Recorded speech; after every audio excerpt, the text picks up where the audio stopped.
చిన్న సినిమాగా మొదలై కంటెంట్ ఉన్న సినిమా అనిపించుకొని ఫైనల్గా పండుగ బరిలో నిలిచి పాన్ ఇండియా బ్లాక్ బస్టర్ అనిపించుకుంది హనుమాన్. ప్రీమియర్స్ నుండే యునానిమస్ బ్లాక్ బస్టర్ టాక్ తెచ్చుకున్న హనుమాన్ మొదటి రోజే అంచనాలకు మించి వసూళ్లు సాధించి అందరినీ ఆశ్చర్యపరిచింది. కేవలం ప్రీమియర్స్కే 2,85,000 టికెట్స్ అమ్ముడుపోయాయి. అంటే ఈ సినిమా రేంజ్ ఏంటి అనేది అర్థమవుతోంది. పెయిడ్ ప్రీమియర్స్తో ఆల్ ఇండియా రికార్డు క్రియేట్ చేసి ఔరా అనిపించిన హనుమాన్ నార్త్ ఇండియా ప్రేక్షకులను కట్టిపడేసింది. ముఖ్యంగా గుజరాత్, రాజస్థాన్, మహారాష్ట్రలో కలెక్షన్ల వర్షం కురుస్తోంది. ఇక ఓవర్సీస్ పరిస్థితి చెప్పనక్కర్లేదు. ఒక్క హిందీ వర్షన్ ఫస్ట్ డే 2.15 కోట్లు రాబట్టి సంచలనం సృష్టించింది.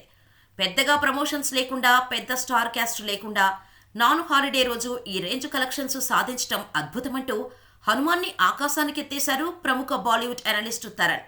అంతేకాదు, హిందీ బెట్లో రిలీజ్ అయిన తెలుగు వర్షన్ సైతం 24 లక్షలు వసూలు సాధించింది. ఒక తెలుగు సినిమాకి, పైగా చిన్న సినిమాకి అక్కడ ఈ రేంజ్ వసూళ్లు అంటే అద్భుతం అనే మాట వాడాల్సిందే. ఇక వర్డ్ ఆఫ్ మౌత్ ప్రకారం చూస్తే మాత్రం హనుమాన్ అసాధారణ విజయం సాధించి అందరూ అవాక్కయ్యేలా చేసే అవకాశాలే ఎక్కువగా ఉన్నాయి. మొత్తానికి మన సూపర్ మ్యాన్కి ఈ స్థాయి విజయం దక్కడంతో అంతా హ్యాపీగా ఫీల్ అవుతున్నారు.